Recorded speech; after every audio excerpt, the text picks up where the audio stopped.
Hello and welcome to the GamerGuild Podcast, your weekly show where we round up all the week's video game stories and news for your listening or viewing pleasure right here on youtube.com/GamerGuildTV and up there in the digital clouds on your podcast platform of choice. Joining me this week is none other than Mr. Chris. Hey gamers, hope you're well. Hope you're well indeed. We're not. No. We were sat here prepping the show complaining how we're both ill still for weeks. But it's fine. Yeah. We'll get through the show together. I've got a cup of tea, Chris. This'll help. I have water, medicine, a cup of tea also because we're British, and it's also newsworthy this week. It is newsworthy. It is, yes. Is that what inspired me to get a cup of tea? Yes, it was. Really? Yeah, I was looking through the news earlier and I saw it and I was like, oh, I could do with a cup of tea. And then when I made one.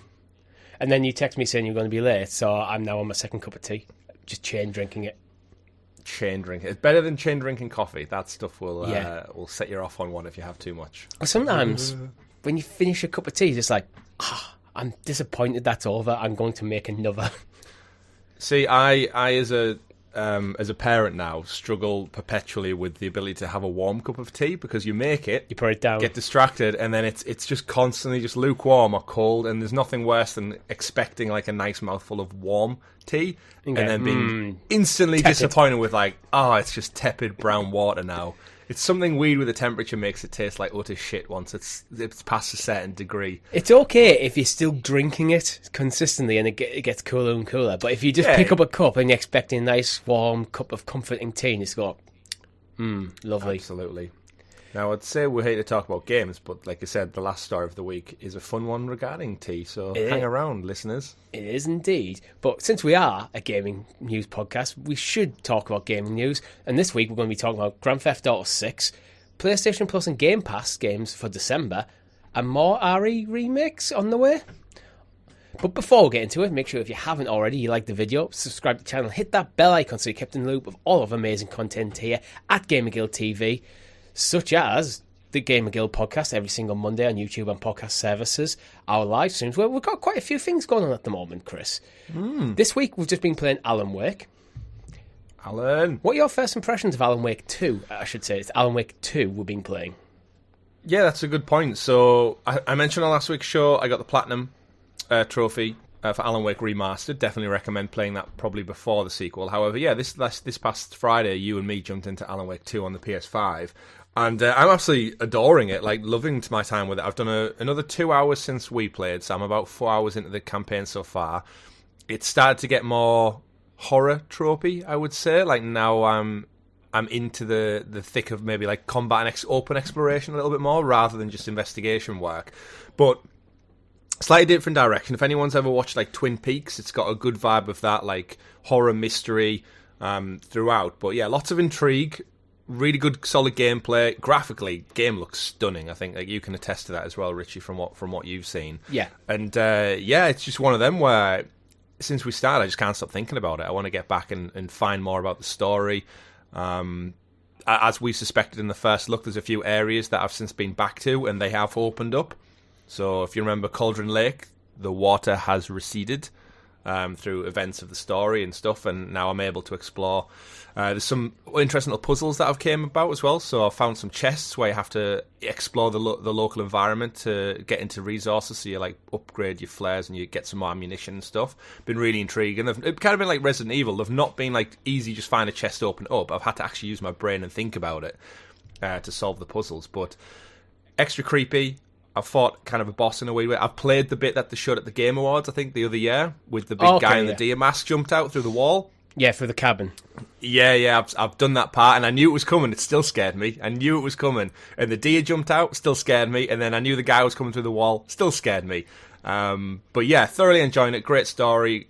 And it might be in my Game of the Year conversation. So, first impressions, if you've not played Alan Wake, highly, highly recommend Alan Wake. If you're in a story-driven, chaptered game with beautiful graphics, fun gameplay, and relevant to this year, then yeah, Alan Wake 2 is definitely up there. Yeah, I must admit, I was actually having a really good time on Friday evening just watching you play. I think it's a very good watch-along game.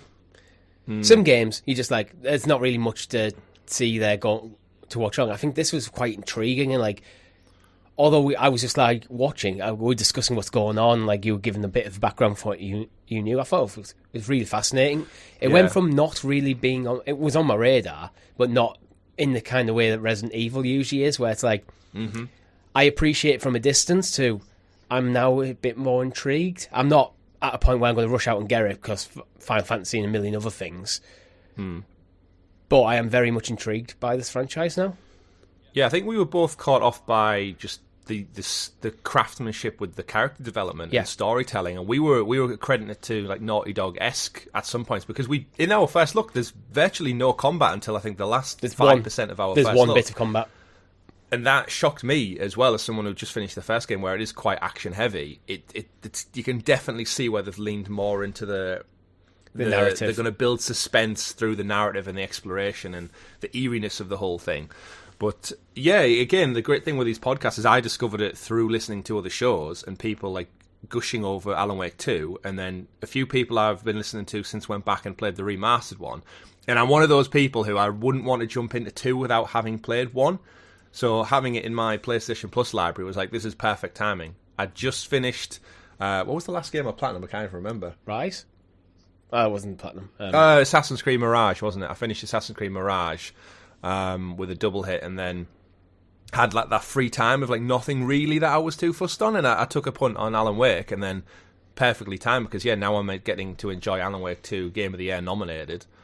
Potentially winner by this time next week. It could be the winner of the Game Awards. So, loving it, and definitely recommend it for anyone out there. So you've also been playing Rise, which is... You've finished that now, haven't you? And I have, just the slowly finale is up on the channel. Yeah. Oh, the it's up now, up. the whole thing's there, it went up this morning. All right. What are your thoughts? Really enjoyed it. It's one of those things. I knew it was 10 years old, so I was expecting it to be a game kind of like out of time. But you know what? It holds up really, really well. I say on every single stream, graphically, you wouldn't tell it apart from like maybe a AA game made today in Unreal. Like it's using the Crytek engine, and it looks gorgeous. And some of the facial capture on the cutscenes, it's not been bested by a lot of games that come out today. So I think that's a credit to how good this game looks. Does it look better than Assassin's Creed Mirage? Yes. In a lot of ways, yes. Like it really, really does, which is saying something. And yeah, gameplay is still super fun. It does get a bit repetitive near the end with a lot of the kind of time takedowns and the fighting mechanics. It doesn't really give you much options other than a light attack and a heavy attack and a block. So there's maybe more to be explored there. But the overarching story, it has this theme of like the gods are playing with humanity. So everything happening with the emperors and the Roman soldiers and the barbarian hordes throughout Europe it's actually the gods who are kind of playing chess with these people's lives. And the game kind of culminates in the outcome is like, oh, one god lost a bet against another god. And then that's the end of the game. It's like, oh, there's such a good premise there for like more stories to be told in this world, like whether it's Rome or ancient Greece or just more of history throughout time. It sets it up so well for more, and we never got a sequel to this day. So I hope Xbox and Microsoft kind of look back at this and they do see it as an IP of something that can be used again, because I would absolutely eat up a sequel at this point. Phil Spencer seems to be in touch with listening to what fans are saying. I know he's been recently saying about Banjo-Kazooie, like another Banjo-Kazooie game, and he's things like Hex and stuff. He's been open about this. He wore a Hex t-shirt, I think, at one of his last interviews. So he's definitely playing coy with it. He's always said that he's not afraid to go. He's not afraid to go back and revisit all the titles if there's passion for it within one of his development studios.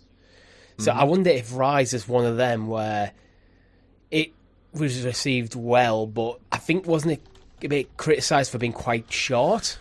I mean, length, yeah. So that was the big thing for me. I finished it in probably about 5.5 hours. Yeah. And at the time, this was an Xbox One launch title. So imagine you've bought the console, you spent hundreds of pounds/dollars, you've bought this as a game that you're going to look forward to play, and you finished it by the time the weekend's out. I think we're very much then what? At that point, at a time when games were getting bigger and bigger and bigger and bigger and bigger and bigger. We're in kind of Skyrim era of gaming, where it's getting bigger and more content, make the maps bigger, bigger, bigger.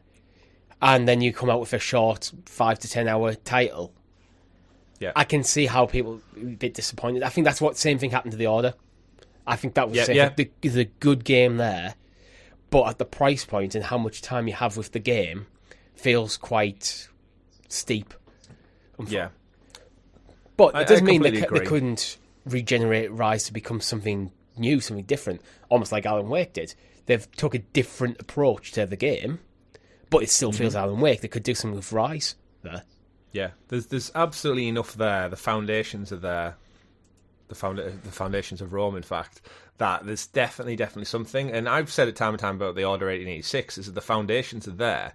And the game probably wouldn't be as beautiful if it was more open world and if they did drag out the development time. Like, they obviously had a budget and a time frame to get to, and this is what they accomplished. But if it had twice as long in the oven, it could be twice as long, tell more story. It needs to be about the size, I think, of Last of Us 2, where you're sticking around for a good 20 hours. I think that sort of size for that sort of game, with the quality, kind of gives you that value. See, I would say Last of Us 2 outstayed its welcome a little bit, especially in the final act. But I personally actually agree, but I'm thinking about in terms of general balance of like how much time do you have with the game versus the price of the game. Yeah. You know what a sweet spot for me for this style of game is the Plague Tale games. I feel like both of them don't outstay their welcome. Yeah. They have rich storytelling, they have great fun action set pieces, fun exploration. About 15 hours? Yeah, about that sweet spot. And similar to like some of the Uncharted games, I feel like Uncharted 4 outstayed its welcome a little bit, but like 1, 2, and 3, they're pretty much perfect bang-on games. Like even Lost Legacy is a shorter exploration. Yeah, I really enjoyed Lost Legacy. But Lost Legacy has that cheaper price point, though. So that's the trade-off. Exactly, yeah. That's what I'm thinking in terms of a full-price game nowadays. Yeah. I think it's that balance between quality and quantity of content.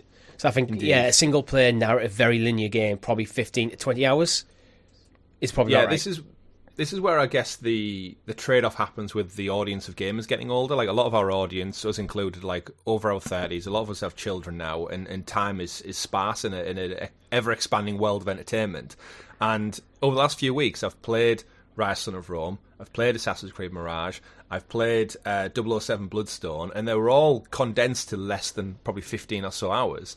And I've finished them, and I've enjoyed them, and I've talked positively about them. But if they were 25, 30, 40, I wouldn't have had time in my life to really play them or commit. Like, I wouldn't have played Rise if it was a 40-hour game. I think it's telling we both kind of jumped off Starfield when we did, and we basically treated it like a 15 to 20-hour experience. Yeah, and I was happy with that. Yeah, I was happy with that. I did what I wanted to do. I moved on. I'm happy with my decision, but I've always intended to go back because I enjoyed the game.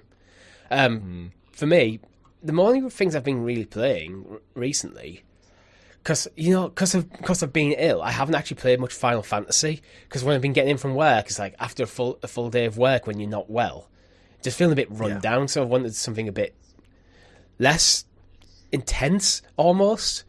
So I've been playing a bit of Football Manager, and which is now basically taking the role of FIFA in my usual gaming library, where it's that just thing where I can't be asked to do anything. I'll play a bit of Football Manager. I was playing while I was getting prepped for the stream yesterday, actually. So it's one of them I can just jump in, play a game, deal with my emails, kind of thing. But other than that, it's Ocarina of Time.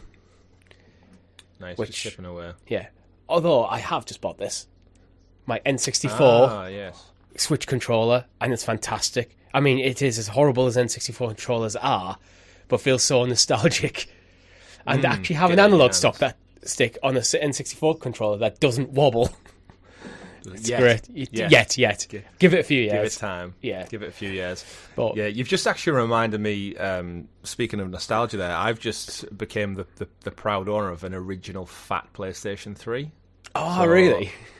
Yeah, I had this like desire thinking, like, if we're doing all the content on the channel, I have a PS3, it's sat right next to me here, good old faithful. But like many people back in the day, I had the original 60 gig one that was backwards compatible, and I thought I'll try and seek one out to see how much. So I managed to snag one on eBay. It looks like it's in really good condition. It's not arrived yet, but it plays PS1 and PS2 games and PS3 games, obviously. But after the 60 gig model, once they started doing 80, 120, etc., they dropped that to keep the price down, because back in the day it wasn't really much of a sought after commodity to have.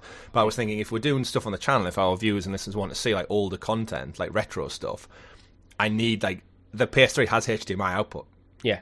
And if I have a PS3 that has HDMI output and then it plays PS2 and 1 games, it gives us a bit more flexibility for the channel. So I'm thinking of our lovely audience out there, our fantastic members who support us and allow things like this to happen. That's what I was kind of thinking with when I got my N64 Online subscription. It's about £40 a year for the expansion, and that's not a lot of money, really, considering that gives me the NES games, the SNES games, the Game Boy games, Game Boy Advance games, and N64 and Sega Mega Drive.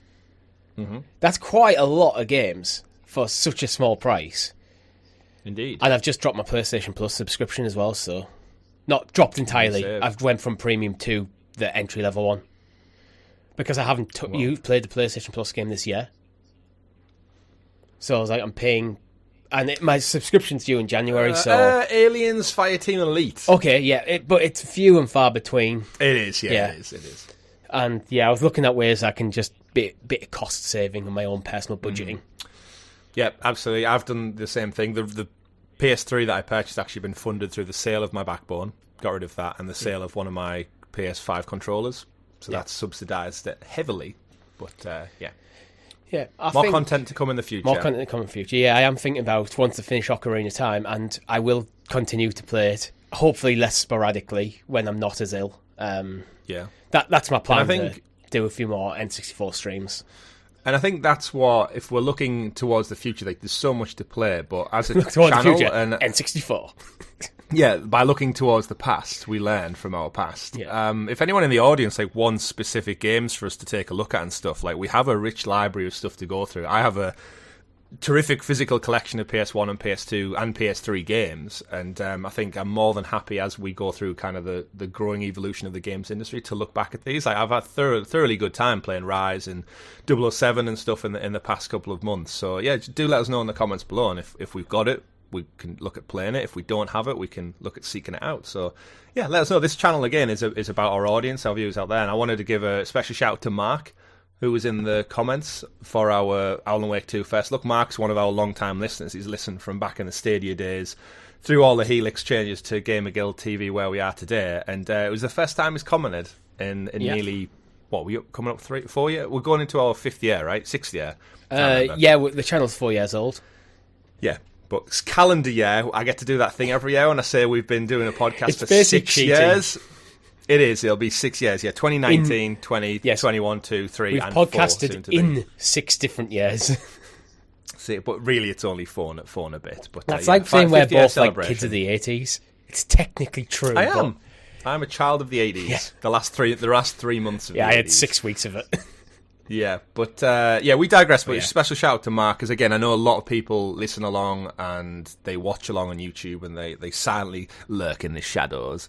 But we do appreciate every one of you, and we'd love you to comment and help out the algorithm and help the channel grow a little bit. But thank you for listening, thank you for watching, and should we get into some news? Ricky? I was about to throw you to the graciously gathered Gamer Guild Gazette, aka The news. And as always, our news is brought to you by our guild heroes, which you can join for as little as 99p over on the YouTube channel at GamerGuildTV. Thank you very much for all your support. We really do appreciate it. And as Chris has already said, if there's any content, specific games, new, all that you want us to say, let us know. Discord's in the description below. There's some awesome guys in there. And in fact, Code Z, long-time member of our channel, actually composed some of the music from our Zelda streams. Legend. So, legend. Of Zelda. Yeah, indeed. He is a legend of Zelda. First story of the week, Chris. Grand Theft Auto 6. We have a trailer. Well, no, we have a trailer announcement. No, we don't. We have a trailer announcement. This is the frustrating thing with recording content ahead of, we wait for everything to wrap up over the course of the week, and then we announce it. This show goes up on the Monday, and tomorrow, the shit is going to hit the fan with GTA stuff. And we don't know what it's going to look like. They've teased out trailer coming December 5th. They're getting out ahead of the Game Awards. But yeah, we don't know what to say, so we won't spend probably too long talking about it. But it's happening. It doesn't feel real, right? We waited so long for Grand Theft Auto news, over a decade plus. Now it's actually on the cusp of happening. I feel like I need to pinch myself and be like, is it real? So yeah, I mean, it'll be up on screen for people on YouTube, but all they've tweeted is just a single image, just saying Trailer 1, Tuesday, December the 5th, 9 a.m. ET. But what gets me intrigued, Chris, is the background, the views for this. Does that not scream Vice City to you? It's that silhouette of palm trees upon a sunset sky. A few seagulls in there. It's like nice, like fade from like blue to pink to orange. It's and it's been rumored for some time that it would be back to Vice City. I don't think we knew if it was going to be like 80s time frame, but Vice City seems to be the location because they've gone back now to Los Santos, so we've got that world lived in, and there is a lot of rumours saying it's going to be the whole world, so it's Vice City, Los Santos and Liberty City all combined into one mega map, which I would personally love. Like, just give us that and that will be... do you still think it's going to be called 6? I think it's just going to be called Grand Theft Auto. I do actually. I'm increasingly getting convinced by very little information, but apart from just my own headcanon, that this is going to be just Grand Theft Auto. They're going to start with Vice City. I don't actually want them to do the 80s. I think they could go...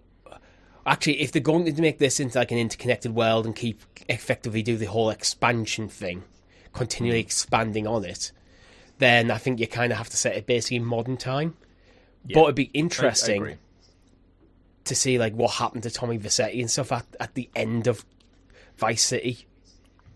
Because at the end of Vice City, he basically won, didn't he? He's like... Yeah, I mean, by now he'd be an old man as well. Yeah, so. But what happened to his legacy? Is he still around? All that kind of stuff. So there's stuff that you can link into the original Vice City.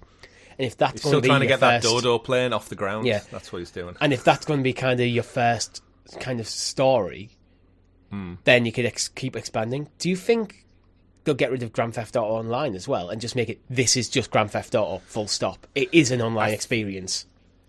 Yeah, I think online you'll have masses on masses of people who migrate over from online to whatever the new online is. I think it'll be gradual, but I'd imagine they're going to see a big jump. If you're a GTA fan, you ain't not going to be playing the new one. So I think they're going to see a massive jump over and then a slow trickle effect of phasing out to what is the new thing. But I do think it will be GTA and GTA Online and just ditch the numbers and the names. Yeah, they can do the whole kind of, when you're going through like main story missions, they can instance.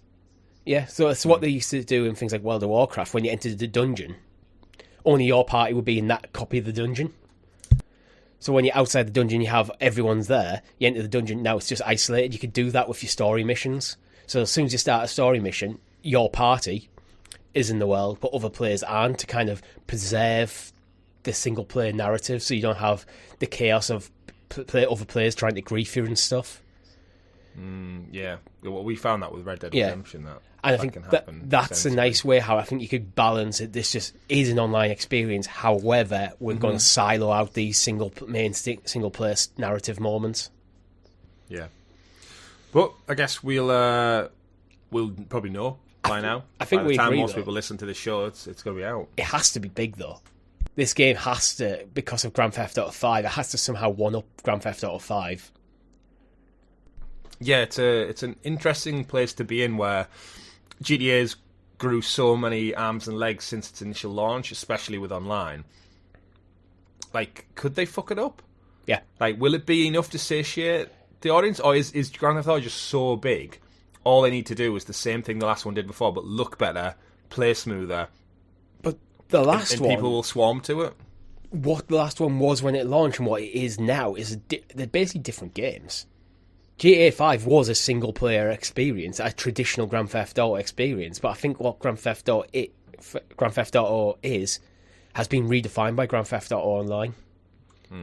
It's a sandbox, isn't it? Yeah. More than anything. Just play. You want to do racing? Yeah. You want to play golf? Yeah. You want to fly through the sky on a DeLorean and go through space rings?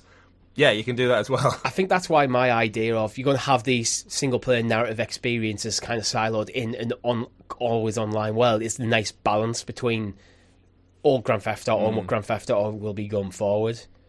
And again, if you get rid of the number title, you can just, okay, we're going to bring in 2 years' time, we're going to bring in a new city. He's an expansion, 30 quid or something, whatever they're going to charge you.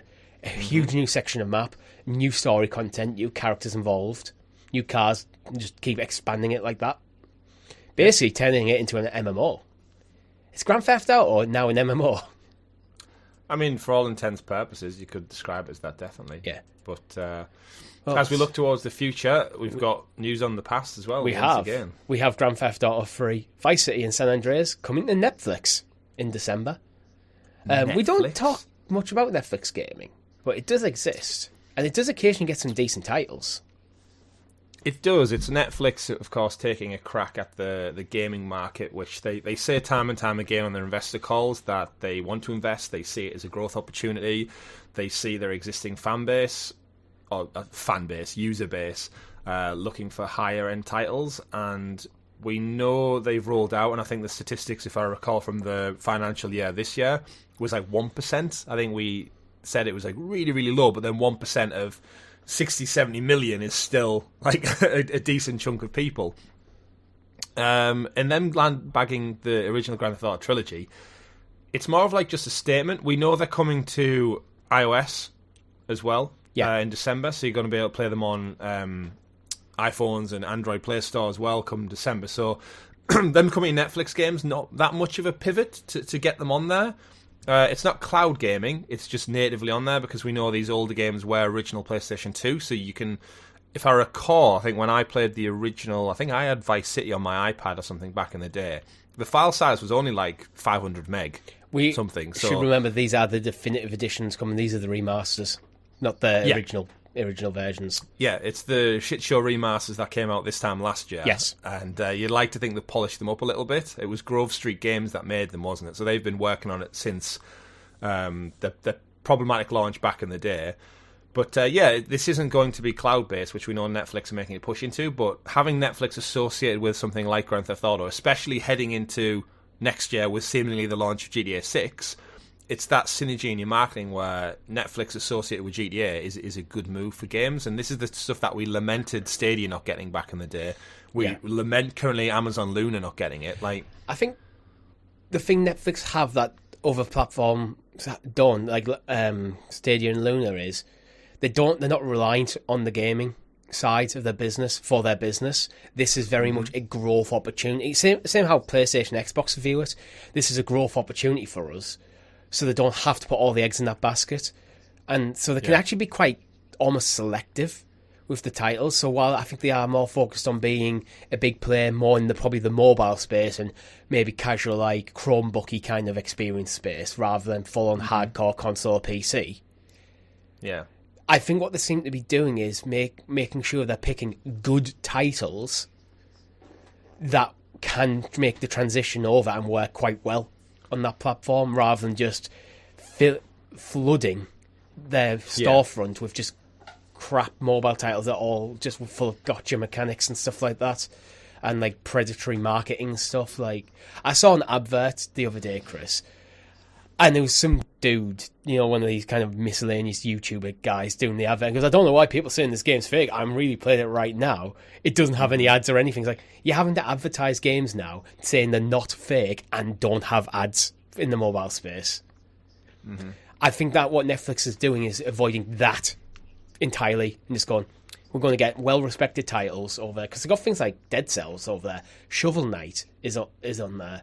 Yeah. There's some good quality titles.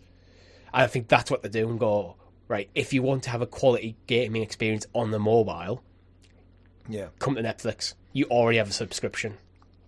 Yeah, it's a really intriguing one. It's interesting how we look back as well at these games on mobile. Like, the PS2 generation on a mobile is kind of about the standard, right? Like, GTA running on a phone today as well. Like, we know Resident Evil is about to come out on iPhone. Yeah.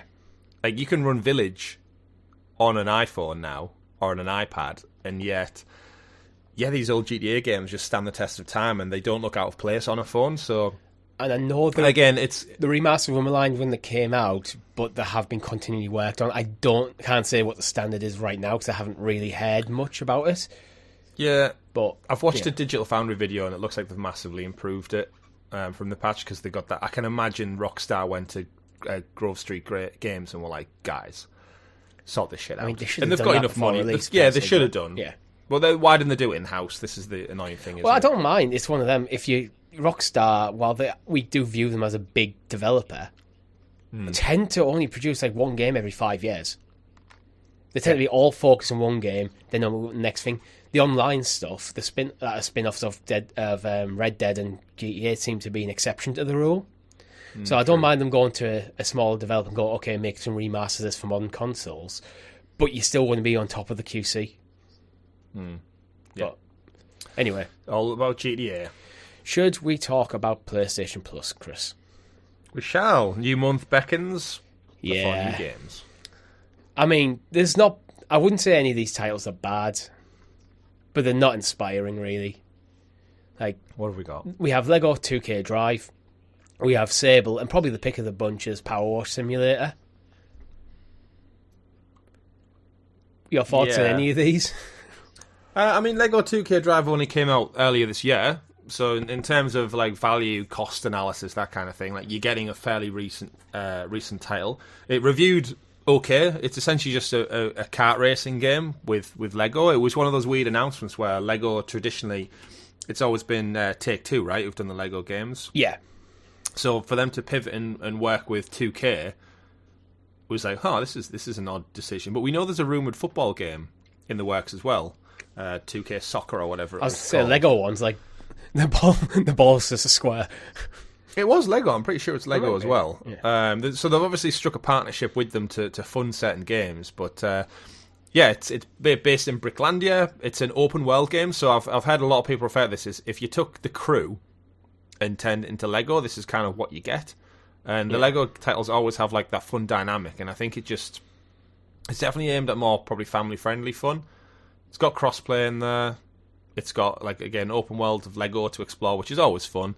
But that's kind of put down as the main flagpole according to PlayStation's key assets. However, I think with you, probably Power Wash Simulator is the most fun we would have. Yeah. Out of these type of games, lots of DLC available for that now. We've had like Tomb Raider DLC, I think Final Fantasy DLC, right, where everyone enjoys the satisfied nature of just cleaning stuff with a power washer. And maybe we should have to do a power wash stream.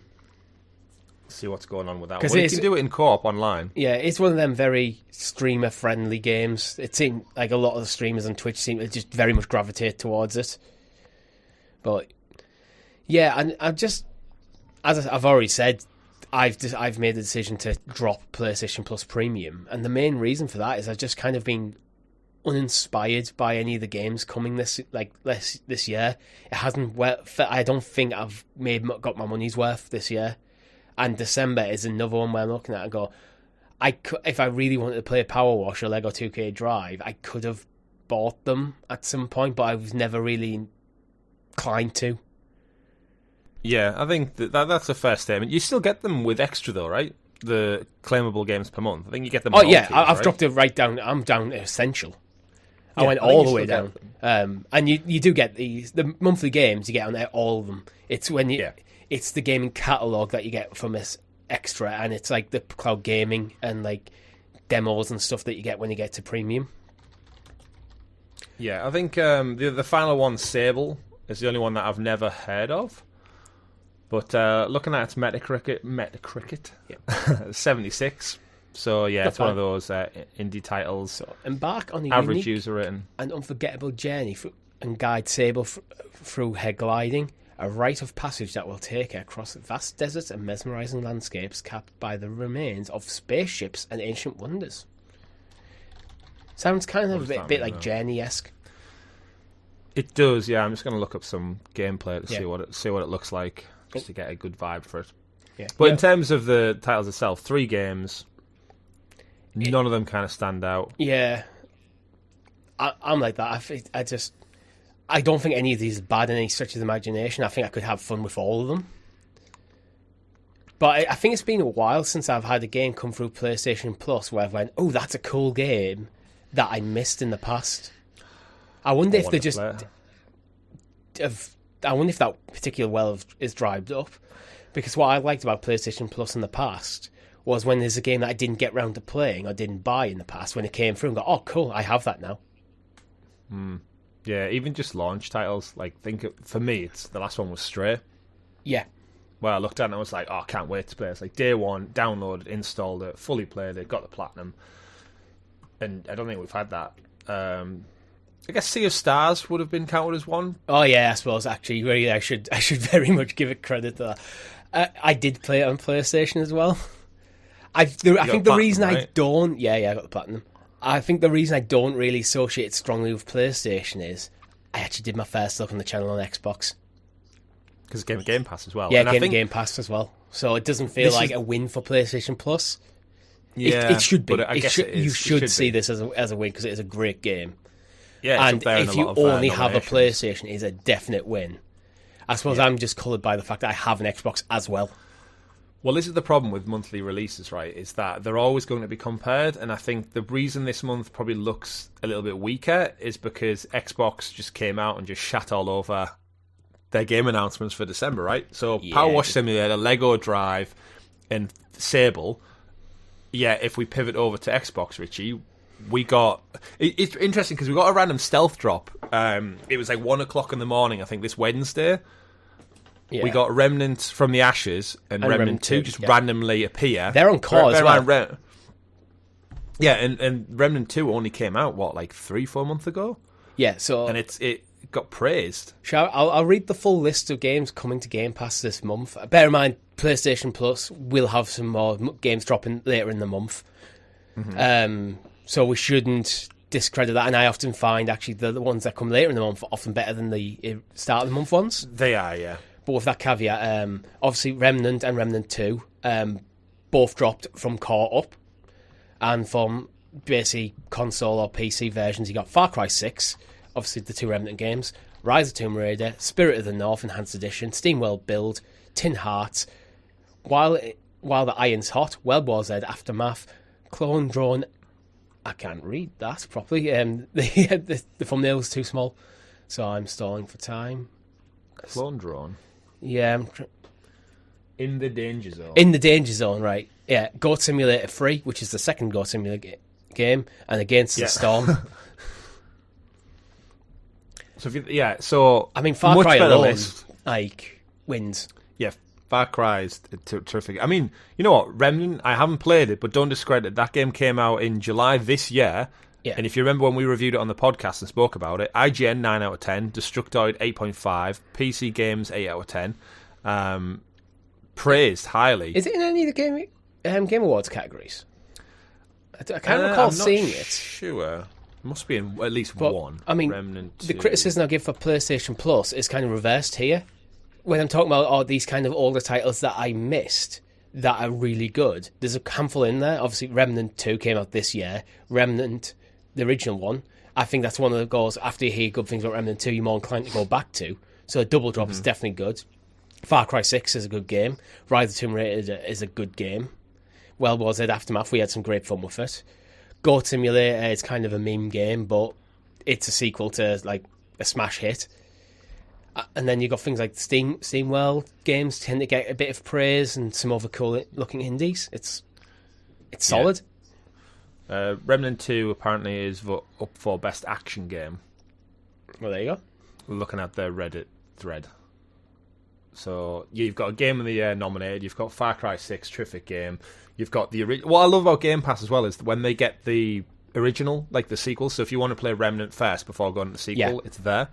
Rise of the Tomb Raider, no surprise, it was exclusive on Xbox for a whole year before it came to other platforms. The Tomb Raider trilogy are just going to keep coming and going to all these services. They always do.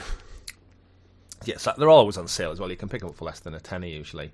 But yeah, I think just a great list, and again, stacked side by side again. Caveat, we don't know what else is coming to PlayStation Plus, but immediately I see that and think like, well, if I have time before the end of the year, like Remnant 2 is now sat there for free to play, and like we looked at it and like I wouldn't be surprised if that's our game for this week to stream. It is a caveat to the caveat. While we don't know what's coming later on PlayStation Plus, the last game of this list is to come is Far Cry 6, and that comes out the 14th of December. So these are all first half of the month. Yeah. We do have a few games leaving. One in particular I did want to mention because I'm a bit disappointed this one's leaving because I never got around to playing it. We've got Opus Magnum, Potion Craft, Alchemist Simulator, and Rubber Bandits, and Chained Echoes all leaving December the 15th. Chained Echoes was one of them games last year I intended to play, but I was playing other stuff. I was like, I'll get back to that at some point, and now it's leaving Game Pass. And I've missed my opportunity. There was your window. Yeah. Which one was Chain Decos again? It was like an indie. It was like an indie throwback to like a JRPG kind of thing. Came out quite a lot of praise, basically around about this time last year. I think I did. Did I do a first look for the channel? I might have done. Oh yeah. Who knows? I'm looking. There's no way of quickly telling if it's on any other subscription models. I was like, I'll just check to see if it's on PlayStation Plus, and the website so doesn't work for. I know I was playing it on Xbox because I remember actually over Christmas when I was around my brother's, I had my Kishi and I played a bit on my phone. So I did actually start playing it, but then other things took priority. So I always intended to go back. You know when it's like, oh, I'm going to put this down now because I don't want to get too into it while I've got other stuff to play. And then I just never got back to it. So I'm a bit disappointed that's gone, but... Yeah. As it stands, though, Game Pass, the winner for me so far. Yeah. Indeed. Shall we talk about Final Fantasy 16, Chris? Because it's a game that you've played, you've really enjoyed. It's a game that I'm currently playing and currently really enjoying. Would you be up for some DLC? Absolutely. I said to this, I think, when we did my kind of like summary review of the game. Absolutely thoroughly loved it. Is it still my current game of the year? Quite potentially. It's in there. It might be the winner. We'll have to find out in a few weeks' time. But in terms of expansion, I think there's definitely scope for more story, more character development, and Final Fantasy traditionally has it, so I'm 100% there for it. I guess the question is, when do we see it? Well, the rumours is this month. So people are strongly going, could we see the DLC to this at the Game Awards? Which I think is a good move, considering it's up for Game of the Year plus a number of other awards, to then come out and go, right, we're going to announce our DLC. So let's say the DLC comes out mid next year. We're going to announce that at the Game Awards. It seems like a move to kind of steal the show a bit. I mean, it's a big get. We know they'll probably promote Final Fantasy Rebirth at some point. You've got to imagine, with it being a few weeks away. And I think, I could see them both being there. But if you think with Final Fantasy 16, if someone's just casually watching the Game Awards and every other category Final Fantasy 16 is getting a mention, and then a trailer drops for the DLC, you might be, as you're watching it get up for all these awards, you might be thinking, oh, I should probably go back and play that. And now there's more stuff coming. Yeah, it gives it like a second win, doesn't it? Yeah. And people who played it early in the year, oh, great, I love that game. Oh, there's more coming, fantastic. Although I wouldn't... Yeah, there's the question of like how close it is to Rebirth, though. Because you don't want the DLC... I don't think...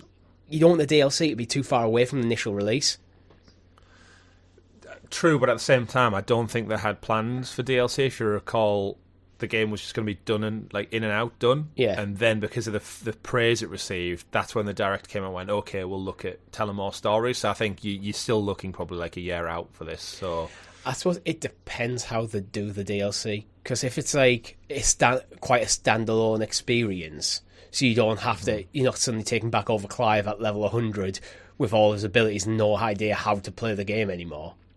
If you're kind of going to start, and maybe you take it from the focal point of a different character or something, so you have that natural reset in the ability tree without it feeling like kind of forced. I think you could do something really cool there. But I mean, absolutely. I don't know how the game plays out, so I don't even want to speculate who that could be, because there's one character in my mind I think you could do that with, but I don't know how his character arc goes through it, and it potentially even spoilers for people who are just starting the game anyway, so I'm just going to say well away. Well, who I think you're thinking of, I'm going to say probably very slim chance. Okay. But what I will say of the Game Awards is we'll be covering it. We are. On the channel this Thursday. I did forget to mention that. But yes, we'll get in there while we're talking about it. Thursday, 7th of December, because of the timey-wimey time zone stuff. It's technically Friday in America. Oh, no, sorry, it's Thursday in America. It's Friday here. this is where it gets confusing. But basically, what you want to do is tune in to watch along with us. Thursday, the 7th of December at 11:45 p.m. UK time, we will be going live, roughly. Yeah. The show starts 12:30 a.m. So like the Friday morning, like morning. I'm talking like Thursday night late, essentially. It kicks off and it generally runs to about 3:30, if memory serves. Jeff did clarify this week that they won't be doing world premiere, which should shave about 20 minutes off the show running time. Just by getting rid of that one flashcard. If you think about it, they use it about 100 times, right, over the course of a few hours. We'll still say it. World but in premiere. terms of the show, hopefully they can limit it down. He said about upping security, so we're not going to get any Bill Clinton stage runners anymore. But in terms of it, it's a nice tradition we do on the channel. If you're up late enough or you're in the right time zone for it, yes. Or if you like me, just take the day off. Or do that. Yeah, I'm actually off as well. But I intentionally I didn't put the day off. I did have it on my calendar with a question mark at work, thinking because it wasn't looking like we're going to be able to cover it. And then once we realised, actually, no, we could do this, I just put a holiday in because I don't want to stay up till 4 o'clock in the morning and be at work by 9. Yeah. I'm off. I'm out to York the next day for some chill out. I've got Christmas shopping and stuff. I've got a few holidays to use up anyway. I'm not planning on anywhere abroad between now and April, so taking the odd day off here and there makes sense. Absolutely, and it's always fun, and we're going to get, no doubt, loads of announcements, loads of teasers, and loads of advertisements. And will The Rock show up to promote some kind of energy protein bar or drink? I hope not.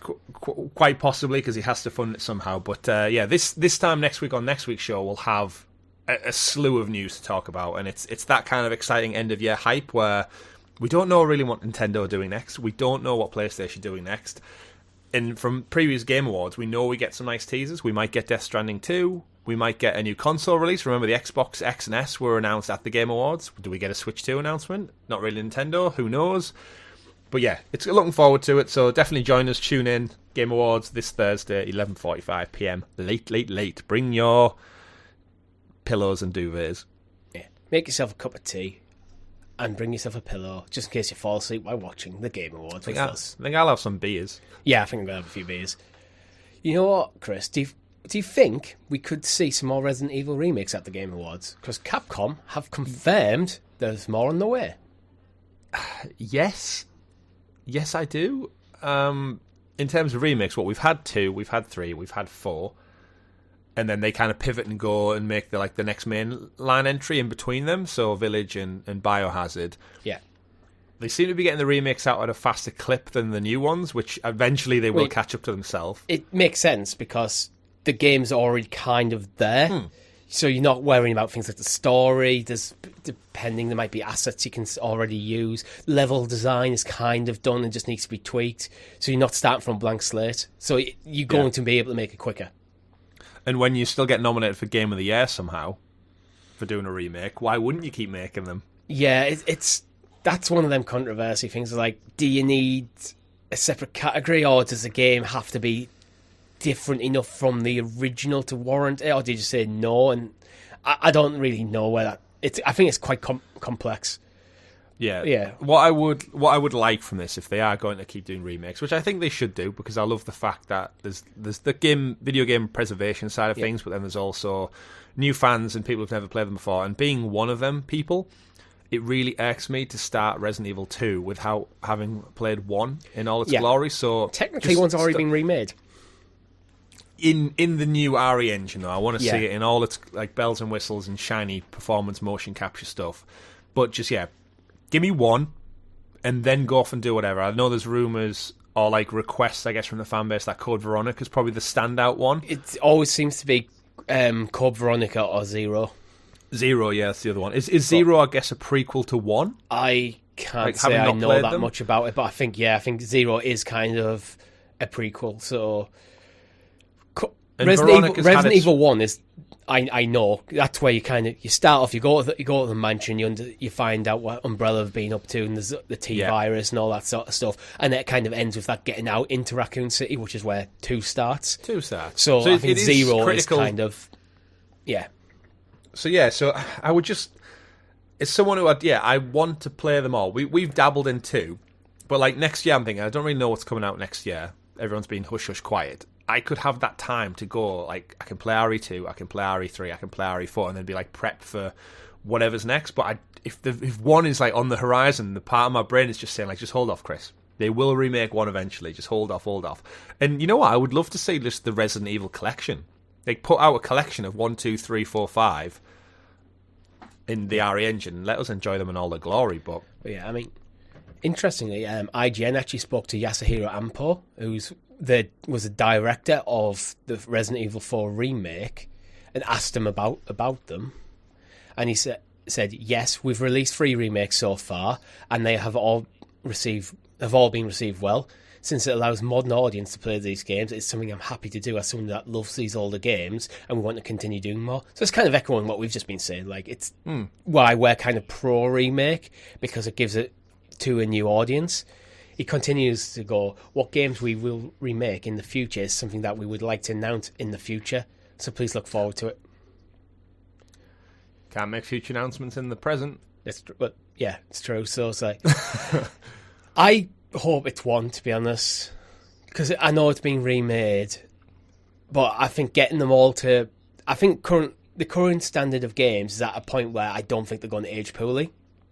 I think we've passed that point where, from the early 3D era, where you look back, like, apart from things like Ocarina of Time, which somehow holds up, there's no excuse for that game holding up in now modern days. It's obviously a bit clunky graphically and stuff. The controls aren't perfect, but it's still fun to play. The early 3D games are kind of shit, to be honest. Yeah. I mean, Resident Evil with the tank controls is like awkward as shit by today's standards. Yeah. It's just got no fluency whatsoever.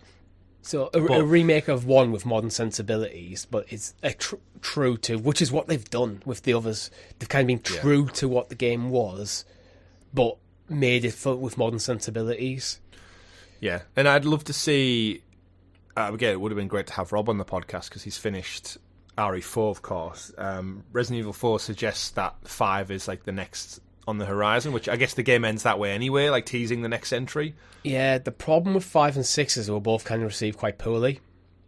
So I think if you're looking at remakes, there's games that were received really well that you haven't touched on or haven't touched on in a long time, rather than going for games that actually on relatively modern hardware that people didn't really like that much. Sold okay, but in terms of the core fan base, in terms of the critical acclaim, 5 and 6 were kind of the low point of the series. Yeah, however, in terms of the games themselves, I'm pretty sure 6 is the best selling of them all still. Yeah. Because it got to that point where like people just wanted more action, and as much as it got lamented for not sticking to its horror roots, it still sold more. So yeah, so 12.7 million for 6. And it's the way Yasuhiro Ampo talks about it. He specifically says that he's someone who loves the older games. That to me makes me think that he's not. I mean, obviously, the finance is definitely going to be a motivating factor for any company. But I think hearing him talk, he seems to be more motivated by what he wants, the older games of Resident Evil, the older style, and bringing that forward. Where I would argue 5 and 6 are relatively modern games. So I'd be surprised if it's 5 or 6. Yeah, give me 1 to complete the start of collection, and then maybe go to 0 Code Veronica, and then by that point Village and 7 will be like 7-8-year-old themselves. Yeah. And then you can go for that. But again, we should expect another entry in the normal numeric series, so we should expect a 9. Yeah. At some point. 9 would be the next logical game. IX. What could you do with IX? I'm sure we've covered it on the show, but I forgot what the IX. Oh, what if you just do a remake of Resident Evil 6 but call it Resident Evil 9? And just flip it. No, he's putting S in front of the IX. It's clutching a bit. It's clunky as hell, but the great thing is we're going to see more Resident Evil, and you know what? I think you and me who've recently just got into it in the last couple of years, I can now look at the franchise with like a lot more excitement and hype than I've had before. Yeah. So yeah. Do you know what is also clunky? This segue to The Witcher 4. I mean, it kind of works by proxy of the way you did it. Yeah. I mean, if you don't have a good segue, go for a bad one. That's my policy. So, Witcher 4 Project Polaris, as it is also called, because Witcher 4 is not an official title, is now CG Projekt Red's priority focus since they've wrapped up on Cyberpunk. Yeah. So, good. What would you expect from The Witcher 4, Chris? Because you've only played bits of it.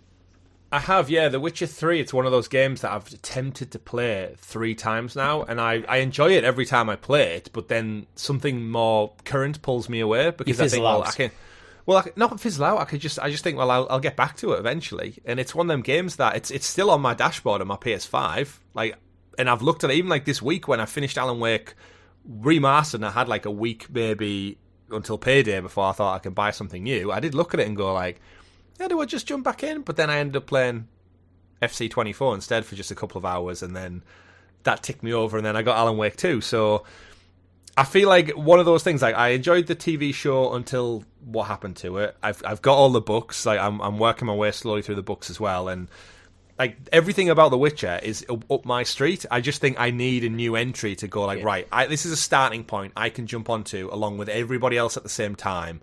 And I'm going to play the shit out of Witcher 4. That is going to be my game when it comes around. But for now, I think The Witcher 3, it's just too big, and it's too long ago now. I think it's passed me by in the way I would have wanted it to hit. Talk about remakes. I think Witcher 1 and 2 could be prime candidates. Because again, they're games that stuck on old hardware and could do with a bit of more modern sensibilities. Because CG Projekt Red were slowly kind of finding their feet while the narrative and stuff was always great from the first game. They've tried still. I think it took them quite a few games to kind of really figure out what this game should be.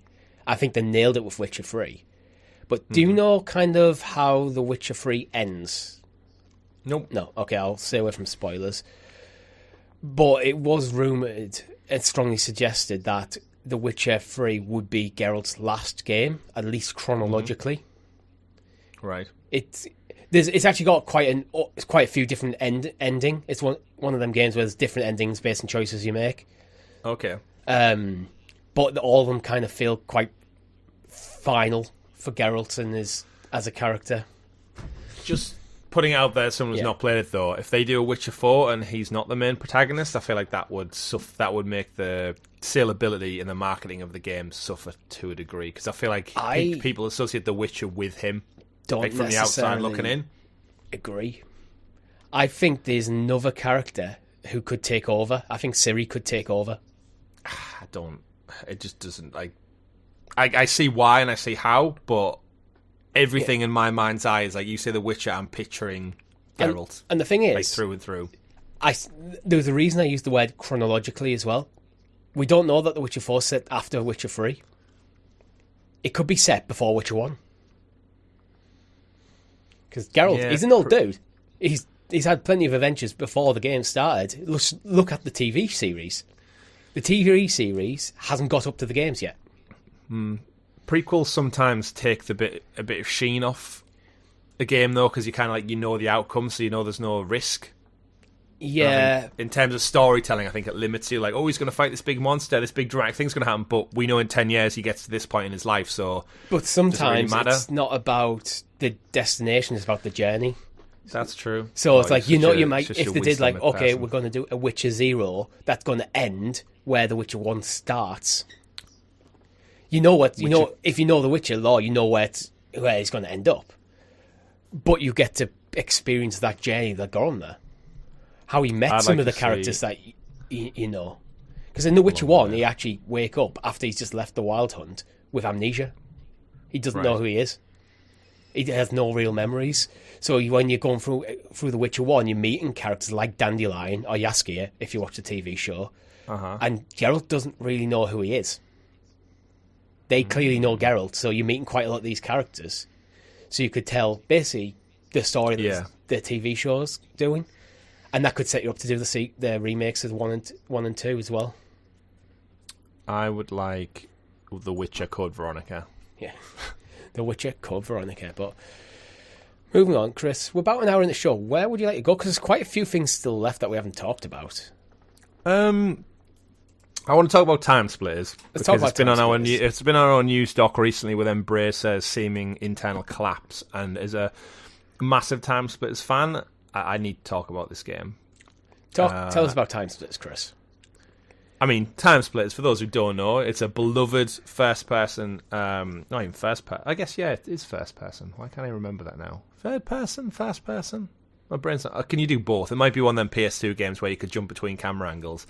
Time Splitters, Free Radical game. We got 1, 2, and 3, Future Perfect. Great games, tell fun stories, and it's been in the works for so long now. There's actually a group of people in their own time called Time Splitters Rewind who are trying to make a fan-funded remake of all of these games put into one. And we know Embracer took the IP. It was part of the THQ kind of collapse many years ago now. Free Radical, the studio collapsed as well, and they relaunched them from... Actually, we covered it on probably the Sounds of Stadia podcast back in the day. Probably, relaunched Free Radical, brought back some of the original creators... got the IP, said yes, we're working on a new Time Splitters game, and then it's just silence since then. And 2 and a bit years later, Embracer Group overstretched their mark, spent far too much money, and now they're doing a restructuring. We know they closed the studio behind Saints Row. Volition's gone. They're looking at restructuring and lots of layoffs. And then this week we got the news that, yeah, they've also confirmed Free Radical is currently engaged in a consultation progress as per UK employment law. All employees go into a 30-day consultation before redundancies can happen, which could result in the studio's closure next month. So as we move forward through the consultation process and face the potential close of Free Radical on the 11th of December 2023, wrote in an email to all his employees was Lars Wingford, who's the head of Embracer. This is a challenging time for us all, especially for you, and our focus is to support you as much as we can during this transition. So hopefully the jobs will be saved. Again, UK law kind of prevents just people being sacked, which I know is a big problem in America. They just basically just lay off people and no severance pay or anything like that. You can't get away with that over here. There is ways you can make people redundant, but you have to make the job redundant, so you can't just sack someone and hire someone else if you make them redundant. Yeah, and with Embracer, they've got the benefit if they own a bunch of other studios in and around the UK that they could potentially just migrate staff, like designers and stuff, over to other teams working on other projects. That's always the more financial side of things, but either way, this is a company now who owns Tomb Raider, they own Crystal Dynamics, Saints Row, Dead Island. Like, they've got some huge IP, and Time Splitters is one of those beloved ones where I just wish someone like Xbox had picked these guys up like 2 odd years ago, this IP, because I feel like we would get a much better game from a caring, loving studio that seems to have their shit together. We also had last week the company that made Chorus. If you remember that, they laid 50 people off as well at Fish Labs Games. Yeah. So that's another one, and it's just Embrace again. I know they're doing a restructuring because they've overstretched and they've overspent, but as someone who's a Time Splitters fan, it just sucks to see a game that I've been clambering for so long to get like just some love and TLC in today's world, yet set back again through other people's poor marketing and decisions. I think the worst thing about Embracer is, back when it was still THQ Nordic, there was questions over, there were Phoenix Company from the old THQ, and they were just buying IP left and right, and then it started expanding into buying studios. But they weren't really getting anything out the door that was any really profitable, so it always felt like an inevitable time bomb. Like, you have to get some games out, lads, and you have to get some games out that are going to pay your bills. And it feels that this is now, they've got to the point where they've stretched too far, and now it's all collapsing. It unfortunately does seem like this kind of was predictable. And it's a shame that the people that we're talking about, people when we're talking about the studios getting closed and stuff. This is people, and while Embracer might go, oh yeah, we'll move you to this studio, that might be a different country, a different city, and it's uprooting people's lives. People have family. It's not good. You should manage your business better and understand that when you're closing, I'm sure they do understand on a certain level that when they're closing a business, closing down a studio, they're affecting a lot of people's lives, and they'll try to do what's right by them. But you need to be thinking about that while you're running the business and not just shutting it down.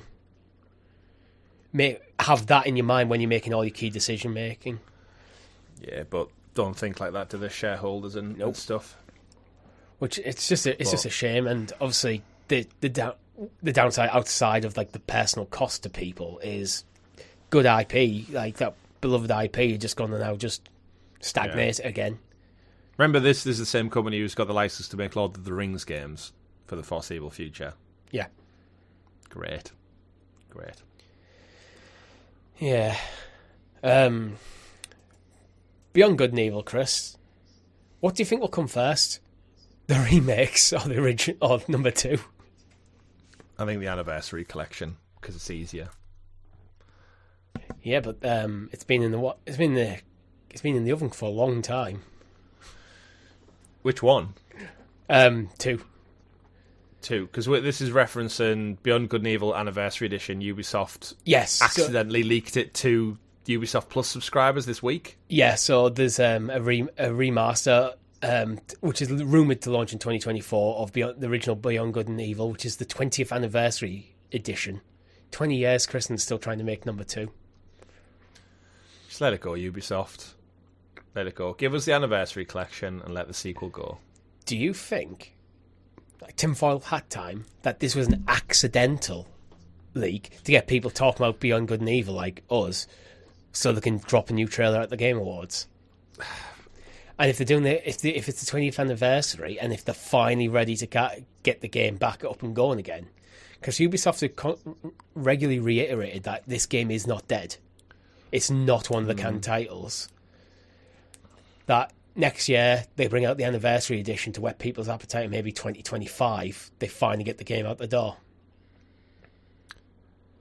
I don't even know what to say anymore with Ubisoft. Like, Skull and Bones has soured me so much on their roadmap and their ability to ship games that have been long in gestation. And as someone who's got no affection for Beyond Good and Evil at all, telling me about a 21-year-old game and its supposed sequel. I don't know anyone who talks about it. I don't know any of our audience who have any desire to play a sequel or this one. I don't know. Yeah. I don't really know what to say about this one. Well, I mean, evidently Ubisoft keeps slipping up behind the scenes. And how do you accidentally launch a game? Like, that can't be just a flick switch button. It has to go through a lot of steps. That's what I mean. That's why I say it's accidental. Yeah, but then this is the same company who accidentally promoted Assassin's Creed Mirage as a sponsored ad within Assassin's Creed Odyssey last week. Yeah. And that was a glitch / accident as well. It's like, was it though? Either they're getting very, very sloppy, or they're playing around with a few ideas. This is why I say, with the Game Awards so close, if this is an accidental thing to get about there, get people talking about it, and if the remaster's not ready yet, or it wasn't meant to go live, you can backtrack rather than going, oh, here's the game, and then have it delay. If it's problematic. Ubisoft aren't seemingly doing as many Ubisoft forwards as they once kind of anticipated. Because they can't honour their own bloody dates or anything. Like Skull and Bones finally launching next year. Oh, if we see Skull and Bones at the Game Awards again with another sea shanty band, but they're going to need it will be out in a month or two. This game will finally ship. It's currently due 16th of February, so they do need to actually promote it. So I think it will be at the Game Awards. You know, I mean, Ubisoft could have quite a strong start to the year. If you think about it realistically, they've got Prince of Persia launching in January, Skull and Bones in February. Is that the 2D Prince of Persia one? Yeah, the new restyled one. And then Beyond Good and Evil Anniversary Edition could hit in the March. Yeah. And then we could finally see The Division Heartlands, which is supposed to be out this summer. We could see that in the spring. So Ubisoft could have a really strong beginning to next year financially if the games are good. But then again, that's what leaves it. And then my guess is they're going to round out the year with Assassin's Creed Red, which is the big feudal Japan next entry in the RPG open world one. So they could have a really strong next year. They just need something to steady the ship. So but getting the games out is a big part of that. I think Skull and Bones is just going to be dead on arrival. I think they might get a bit of a thing like... You think of some good Ubisoft games as a servicey stuff like... Division. Not Division, I'm trying to... What's the Extreme Sports one? I can never remember. Riders Republic. Riders Republic, yeah. Never hear anything about that game. No. And that was actually, I would say that is a good game. I'm not convinced Skull and Bones is. With 5 years worth of delays. X Defiant is still set to come out as well. That was supposed to be out this summer. We have heard reasonably positive things about X Defiant actually in recent times. But it feels like Ubisoft have kind of lost sight of how to make a game of it. So if they keep doing these kind of open betas, because it feels like they don't know what makes a good game anymore. I think they're quite... what we're doing, people just not responding to. So let's put it out there, let's get feedback from the public. And that's not always a good thing. I think to make a good game, I think you need a very solid vision. Yeah, and that's because they keep chasing trends rather than be trailblazers themselves. Yeah. Like, just do what you want to do, not copying what other people are doing. Yeah.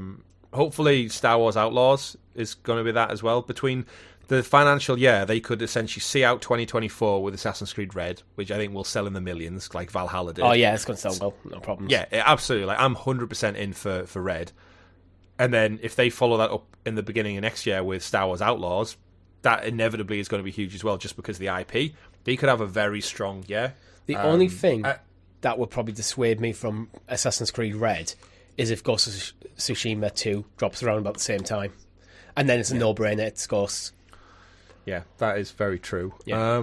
You know what I've just realised as well? Avatar is out this week, and I've totally forgot about it. Yeah. Like, they have a big AAA game out this, 3-4 days' time. Which is tumbleweed, really.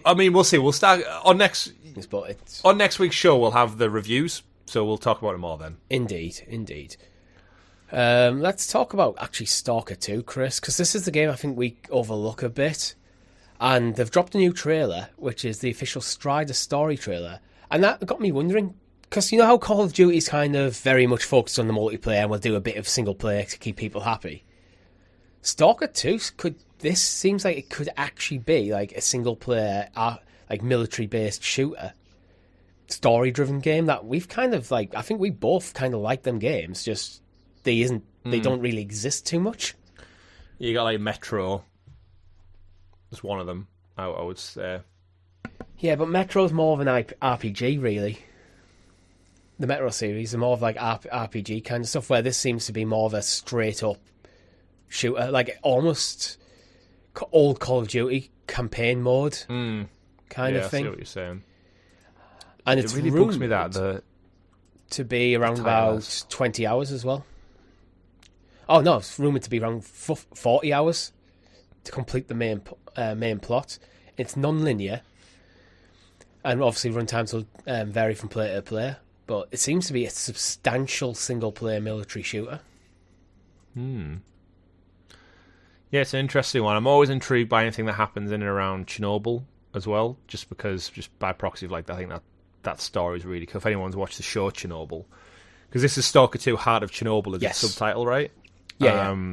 So anything to do with like that nuclear radiation, that fallout, or like just going back to it, like we saw it in Call of Duty actually, that like abandoned town it's very eerie and it lends itself to atmosphere very, very well. Oh, that mission was a good mission. Yeah, it's like stand out of it. Call of Duty, when it does like single player campaigns, can do it really well.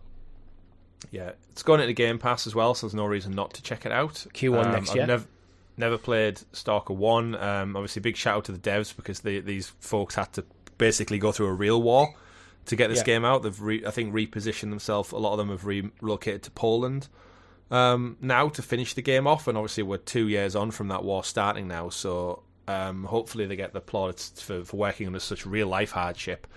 And the game looks good. I'm intrigued to see more about it. I think Xbox has said they've got a presence at the Game Awards, so I think this could be finally pull the cord on this one and get it out there. Well, Xbox have previously wanted to have like one big title every quarter. I think this could be the big title for Q1 for Xbox. Yeah, I agree. And it should be good. From what we've seen so far, I think it could stand up to that label as well. Mm-hmm. Right, where do you want to go? We've got time for a few more stories, I think. I'd probably say round out with just the biggest one, which is probably going to be Phil Spencer's interview with Windows Central. Yeah, just because we've had leaks of Suicide Squad, but they're leaks I don't want to go too spoilery. I'm sick of talking about Suicide Squad. I've got nothing new to say about it. Devs didn't want you. Dragon's Dogma 2's got a date, but we don't know enough about it to go into that one. Halo's apparently going to get... The thing is, a lot of these stories is they're probably going to be at the Game Awards, so I'd rather put a pin in them, and when we actually know the full information. The Halo one is... There's new... the TV series is now free to watch on YouTube, and Season 2's basically been announced. That's the main thing. The date's leaked for early next year, so... And that, again, I wouldn't be surprised if we saw a Halo trailer at the Game Awards, just to get people hyped for it. So Phil Spencer sat down with... Jez Corden, Windows Central. one of the hosts of the Xbox 2 podcast, and we didn't get like massive revelations, but it's always nice when Phil sits down with someone who's not employed by Microsoft to talk about things, because I feel like the questioning usually gets you a couple of nuggets of juicy information. He's quite open, Phil Spencer, as well, with his answers. Is, yeah. So it's always worth when he sits down for an interview paying attention to it. I don't think there's any massive nuggets going, oh my god, I can't believe you talked about that this time, but no, we got a bit of clarity on things, and we got some nice little factoids to be like, oh, that's interesting. My main takeaway from it is there's this kind of... Microsoft have kind of reiterated they want to have Game Pass everywhere.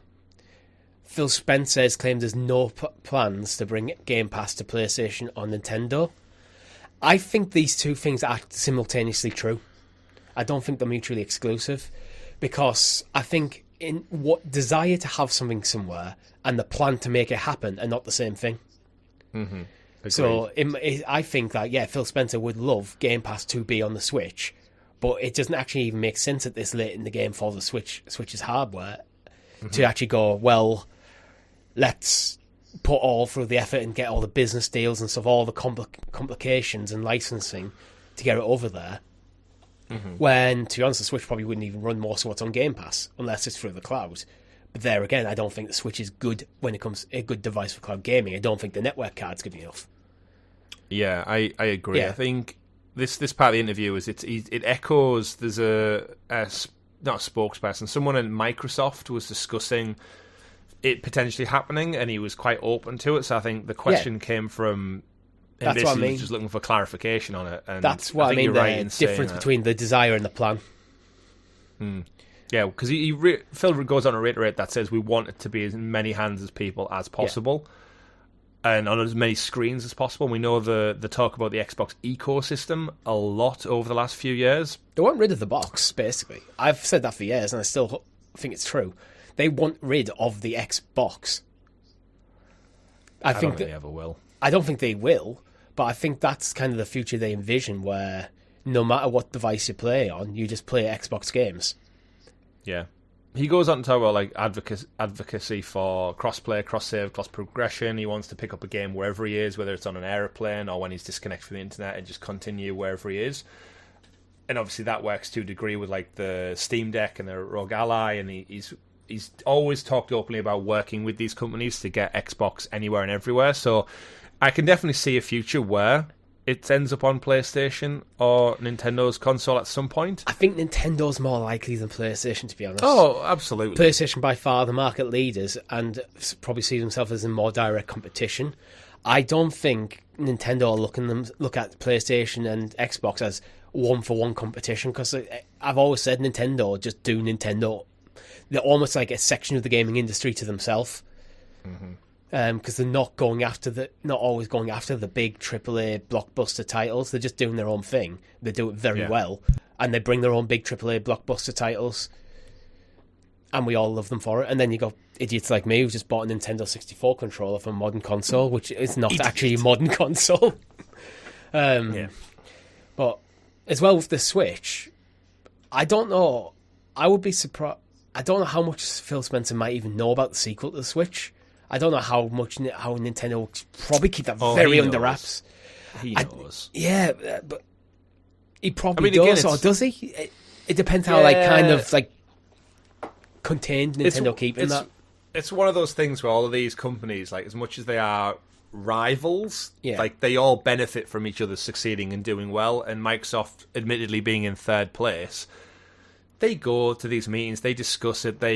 All they need to do is just look at what parts are being purchased out there on the market. Like you can look at what chipsets and what OLED screens and what stuff and what components are being acquired en masse by companies. You can see that just by looking. Even if Nintendo aren't telling him what's going on, he's got people keeping an eye on what they're doing. Suppliers, like they have supply and demand for like silicon chips and everything like that, so they will know well ahead of time what silicon chips Sony are purchasing up en masse and stuff. And it's no surprise that the Xbox and the next PlayStation console come out very, very similar, because they're always working within the boundaries of technology and what they're pushing for. I think you'll be able to play the same games as well, for the most part. Well, exactly. So they have them discussions with third party. Like you're telling me, Ubisoft, who are making a game for future consoles, aren't sharing that information between all the different parties involved, and EA and everyone else. Like, I think it seems tight-lipped from the outside as the audience because they're so secretive, but I think internally they all know what it is. But then again, Xbox aren't really combating Nintendo with that kind of thing anyway. Well, that's what I mean. It's like, that's why I think Nintendo's more likely. But there's no plan for it yet. Not at all. What else did we learn from the interview? I don't think there was anything other major, to be honest. It's usually kind of by the books kind of stuff. There is more stuff for the clouds. So he has reiterated that they're improving the service for clouds, which I think it's something that needs to happen, actually, because recently, I don't know if you've noticed this, our Discord definitely has, there's been a lot more queues for cloud game. Yeah, which is something that I'm very, very anti when it comes to cloud gaming. It's like, when I want to play a game, I don't want to sit in the queue, because if I'm sitting in the queue, I might as well just download the game. Almost, depending obviously if you've got the hardware to do it. But this is the criticism I've always levied at Nvidia with GeForce Now. If I'm paying for a service, I don't want to be sat in the queue. I want access to the service I'm paying for. I'm more critical of GeForce Now than Xbox, because Xbox I'm getting access to the games. GeForce Now I'm getting access to the service, and I have to still buy the games. Yeah, but the criticism still applies here. It's like, but improved servers means better games, better quality games running at better quality. It probably means that some of the older servers can be relieved for more servers, which means easier access. It's good. Yeah. As a quick sidebar, speaking of downloads, my new internet setup no longer left my old provider as of yesterday. Set up. I downloaded Alan Wake 2 because it's digital only, disappointingly, remember. 75 gig, 20 minutes took me. Not bad. 75 gig, not bad at all. It was very nice to see. Now imagine if that was in the clouds and you had to wait for 25 minutes. I know, yeah, exactly. And I guess the final thing to come out of this article was Phil explained that they spend over $1 billion a year on third-party Game Pass titles, which the biggest thing in our Discord servers, obviously that's a shit ton of money. It's nowhere near the 76-8 billion they paid for Activision Call of Duty, so they've got cash to throw around still. I think that number is quite relevant for us with our history with Google Stadia. Like, they were reluctant to spend millions when there was like, they're spending a few million to bring Resident Evil Village over. It's like, oh my god, I can't believe they're spending that much money. Microsoft was like, that's not a lot. Wait, literally billions. Well, we saw in the court leaks, right, that they spent, like, if they wanted Jedi Survivor on Game Pass, it would have cost them upwards of like 300-400 million to get that from EA. Yeah. So we knew there was a lot of money going into it. So $1 billion a year for Game Pass is a Game Pass subscriber. That's fantastic. If they have that similar spending next year, we should be in for a very tasty 12 months of just essentially free games, quote unquote, for us who have a subscription membership. But it does make it laughable that when Google, and similar to how it stands today with Amazon, if Amazon were willing to spend $1 billion, you would have saw some games on Luna this year. Some actual games worthy of your time. I think the difference is it's quite difficult for Amazon, who are not necessarily a gaming company. I'd describe Amazon as a tech company rather than like an online retailer nowadays. But I mean, Microsoft a tech company? Yeah, Microsoft are a tech company, but they've got a long history in gaming. Amazon do not. And Microsoft are already very established. So it's a lot probably easier for Microsoft's execs outside of Xbox to justify the $1 billion because they've got a history of seeing that kind of return. Amazon do not.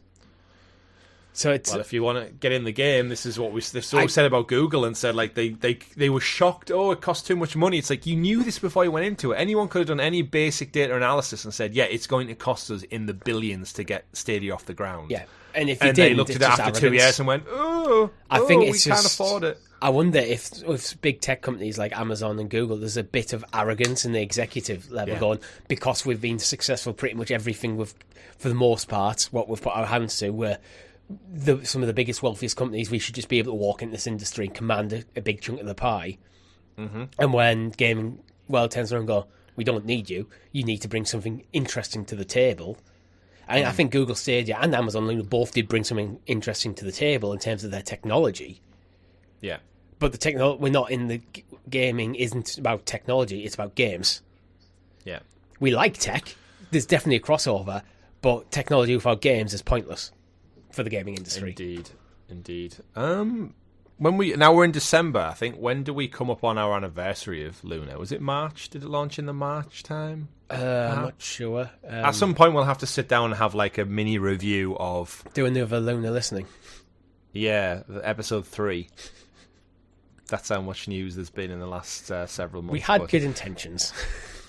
We had the exact same intentions as we did with everything here on the channel, is to make it the best possible content we can be. But without the news and the games, there's nothing to talk about or discuss. So I think they got like one new game on Luna Plus this week, and I looked at the title and was like, nope. I'd rather go play Alan Wake, the brand new AAA Game of the Year nominated title that's available on other platforms. That's the problem as well. Even for us who are advocates for cloud gaming, it's still about the games. You have to bring the games, and if I'm playing Final Fantasy 16, you're playing Alan Wake, I'm not going to go play ping pong on Luna or something, whatever's come. Like, they're probably Pong. decent games, but... Shout out to Pong. Yeah. Pong had its 51st anniversary this week. Luna's suffering from the exact same problem as Stadia. Mm-hmm. They're just not getting the games that are making... When people look at the platform, they look at the library and go, then they look at what's coming and they're going, well, the games I want to play aren't currently there, and they don't seem to be coming. GeForce Now, Xbox, PlayStation. History seemingly doomed to repeat itself. Indeed. But you know what isn't doomed to repeat itself, Chris? A nice cup of tea. Well, actually, that is doomed to repeat itself, because I could do with another one.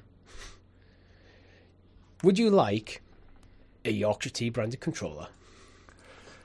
No, this is back to the obsession of I like branding things. I actually like it. I mean, I like Yorkshire Tea as much as the next part. Honest Yorkshire Tea. Well, I don't like the Xbox one, to be honest. So, Yorkshire Tea have brought out a licensed PlayStation and Xbox controller. The PlayStation one is kind of your standard DualSense, but with like if you've ever seen the box of Yorkshire Tea, it's probably on screen for video watchers now. It's got the kind of like the nice farmery fields, nice green. Yorkshire. Oh, yeah, Yorkshire on the handles, and on the touch bar, it's got the red Yorkshire Tea red with the words Yorkshire Tea. I think that looks pretty cool. It's a novelty, but it looks pretty cool. The Xbox one's just kind of like half and half. It doesn't look great. In my opinion. The Yorkshire, if you look at the actual Xbox controller, it's an outline of a kettle. Oh, I see, but I still don't think it looks good. It doesn't look as good, no, not at all. The shape doesn't really lend itself to the symmetry of it, but yeah, Yorkshire Tea. However, I guess. My issue with these is the price. For 150 quid, I'd rather just buy a standard controller, some Yorkshire Tea, and have like 90 quid in my pocket. Buy the nice red one Chris has got. Nice red DualSense. Metallic red. Volcanic red. Get yourself a Yorkshire Tea sticker for 30p. In fact, get yourself a GamerGuild sticker, slap it on there, job done. That's a good shout, yeah. I think they might be a bit too big. We can work with it. Yeah, we've got a brand, we've got a merch store. If people want controller vinyl wraps, I'm sure we can make... The touch bar won't work properly for a sticker over it, so... But... Sidebar before we wrap up, in terms of you mentioned it there with touch bar things, the PlayStation Portal that I've been kind of like ongoing and reviewing for 2 weeks now. Alan Wake 2, problematic. No, you know the touch bar brought up the menu? No, it's got a touch bar. It's the screen. So you just tap on the screen. However, Alan Wake 2, it's different parts of the touch bar, if you remember, Richie. It's like the left side to bring up the map, and it's the right side to bring up the mine place. Confuses the shit out of the Portal. So what I have to do to open up the map is hold my finger on the left side of the screen and then tap with another finger to bring up the map. So it doesn't, like, split in half? It doesn't... No, it's the same touchpad mirrored on both sides. So when you're holding it, you can use your thumb to tap the touchpad. So what I have to do is leave go of this side, put one finger there, tap there to bring up the map. That's a bit of a flaw, actually. It's a flaw. I would have thought if it's going to be like the screen is just going to be the touch bar, you just left and full right. screen it and split down the middle. Yeah, job done. You would think so. So that's a teething issue they need to sort out. However, as a flip side to that, to give the Portal a little bit more praise this week, I discovered this week with my brother playing FC24 FIFA, you can have the game running on the TV, and this can be a second controller. So I played my brother at a match of FC24. I was playing on the TV with my DualSense controller. Yeah. He was playing on the sofa with this. It makes sense. It ran like a second controller. It literally is a DualSense with a screen slapped on it and a bit of processing to run what do you call it? Off the game? No, not the game, because it's not running the game. Remote play. Yeah. Yeah. But I thought as soon as I pressed something on my controller, it would revert back to the big screen experience and say, oh, another controller's having it. I didn't expect the Portal to function as a fully second controller. So then my thought process is, I wonder if you had multiple ones, could it work? Or more importantly, if you're playing a game that has split screen and you don't want the other person to see it. So remember when you're taking a penalty and you can see which way they're going? You can just go... You can't see it on the Portal. So yeah, I thought that was an interesting thing that it did work. So yes, pros and cons for the Portal this week, but still enjoying it, still chipping away. Indeed. And, still plenty of salty people in the comments. Let's round up the show, Chris, with This Week in Video Game History. So for December the 2nd, which is the day we're recording, what games have came out this year? Not this year, this day over the years. This year. The biggest one for me, standout, is 34 years ago, same age as me, 1989, The Revenge of Shinobi on the Sega Genesis / Mega Drive. Great game. It is a great game. Is it a great game, or is it just something that we think was a great game because we knew of it? I think it was a great game. I have it. I have Revenge of Shinobi kicking around somewhere. It's one of my go-to fun games, like throwing the shurikens, the bosses you fight. I never got very far in it because it was a hard-ass game. But I remember like the art style on the front, which is great. The music, it's so cool. Go listen to the Revenge of Shinobi soundtrack if you want some like 8-bit beats in your ears this weekend. But yeah, that's a sad one for me. 34 years, fuck me, we're getting old. Prince of Persia, 15 years ago, 2008 on the PS3 and Xbox. Their launch of Ubisoft's whole new franchise. Obviously, we get a new entry in January, a retelling style of it.